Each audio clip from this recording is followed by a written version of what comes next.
जय गुरुदेव। 11 जनवरी को पौष मास की अमावस्या है। इस दिन विशेष रूप से हमें यह उपाय अवश्य करना चाहिए, क्योंकि यह उपाय करने से हमारे पितृदेव है वह प्रसन्न होते हैं, और जब पितृ आपके प्रसन्न होंगे तब आपके ऊपर जो भी संकट, जो भी समस्या है वह सारी दूर होने लगती है, क्योंकि हमारे पितृ हमारे परिवार का एक हिस्सा होते हैं। जब वह जीवित होते हैं तो हमारे घर में रहते हैं, हमारे बड़े बुजुर्ग लोग होते हैं तो वह हमारी रक्षा हमेशा करते हैं। बुजुर्ग लोग हमारे यह चाहते हैं कि हमारे बच्चे खुश रहे, उनका परिवार अच्छा रहे, उनके बच्चे भी होशियार बने, ऐसा वह हमारे प्रति सोचते हैं। तो हमें यह अमावस्या के दिन ऐसा कौन सा उपाय करना चाहिए जिससे हमें आर्थिक स्थिति में बहुत सारा लाभ मिले। यूं तो हम पितरों को खाना भी खिलाते हैं, सुबह शाम उनकी धूप बत्ती भी करते हैं, मगर किसी विशेष दिन को यदि ये कार्य किया जाए तो उनको वहाँ प्राप्त होता है। यदि एक लोटा जल भी आप उन्हें समर्पित करते हो तो वह भी उन्हें प्राप्त होता है।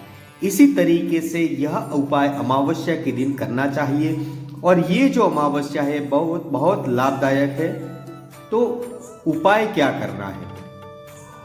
हमें अमावस्या के दिन सुबह में नहा धोकर, हमें यदि आपको कहीं आसपास कुंड दिखाई दे तो और भी अच्छा है, या नदी दिखाई दे तो और भी उत्तम रहता है, मगर बहुत से लोग सिटी में रहते हैं, वहाँ पर यह चीज़ मौजूद नहीं होती।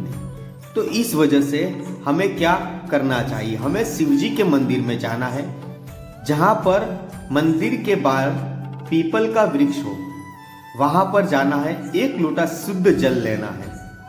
वह एक लोटा शुद्ध जल लेकर हमारे पितृदेव का नाम स्मरण करते हुए और ओम नमो पितृदेवाय का जाप करते हुए पहले हमें एक लोटा जल चढ़ाना है और उनसे कहना है, हे पितृदेव, हमारे घर परिवार की, हमारे बच्चे से लेकर बूढ़े व्यक्ति की आप रक्षा करें और हमारे घर में सुख शांति का माहौल बना रहे।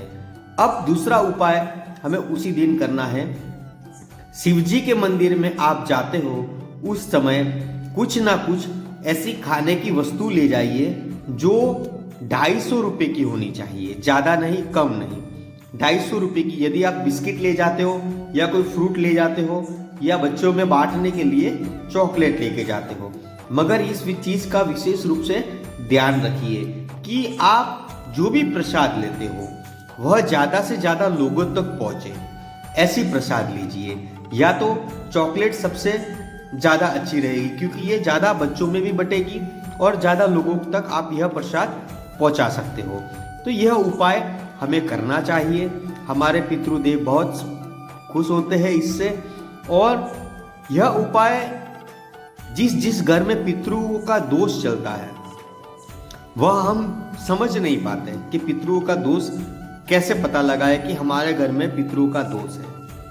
तो पितरों का दोष जिस घर में होता है, उनके घर का सबसे बड़ा सदस्य वह हर बात पर चिड़चिड़ापन करता है और घर में कलेश बढ़ा देता है। तो यह सारे लक्षण होते हैं। बीमारी घर में रहना, पैसों से लेकर समस्याएं चलना, ये सारे पितरों के लक्षण होते हैं। तो हमें ये ध्यान रखना चाहिए।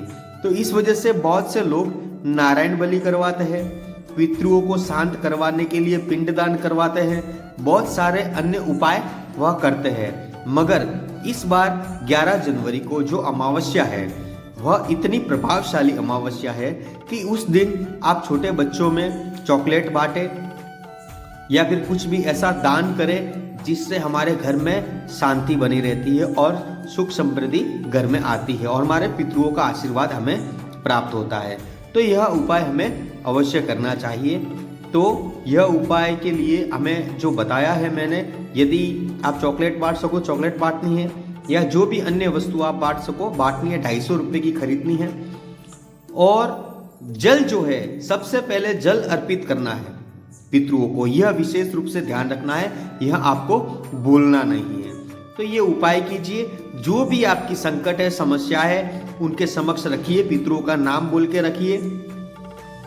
और जब जल चढ़ाते हो तो ओम नमो पितृदेवाय का जाप भी करिए। फिर देखिए कि आपके घर में कितना प्रभाव पड़ता है, कितना परिवर्तन आता है। बहुत से लोग समस्या को समझ नहीं पाते, सिर्फ यही एक तकलीफ है, यही एक ऐसा दोष है जो आपको पता ही नहीं लगने देता कि हमारे घर पे पितरों का दोष है। बहुत सारी पूजा करवाते हो, विधि करवाते हो, मगर यह दोष ऐसा होता है कि जल्दी पकड़ में नहीं आता। तो हमें यह विशेष रूप से ध्यान रखना चाहिए। और हम तो ऐसा चाहते हैं कि हर अमावस्या के दिन जब भी हमारे घर में खाना बनता है तो थोड़ा थोड़ा आप लेकर एक थाली में रखिए। सबसे पहले हमारे पितरों को भोग लगाइए, उसके बाद में परिवारजनों को खाना चाहिए। ये हर अमावस्या को यदि आप करते हो तो बहुत ही लाभदायक होता है, हर दुखों का निवारण होता है। तो पितृदोष सबसे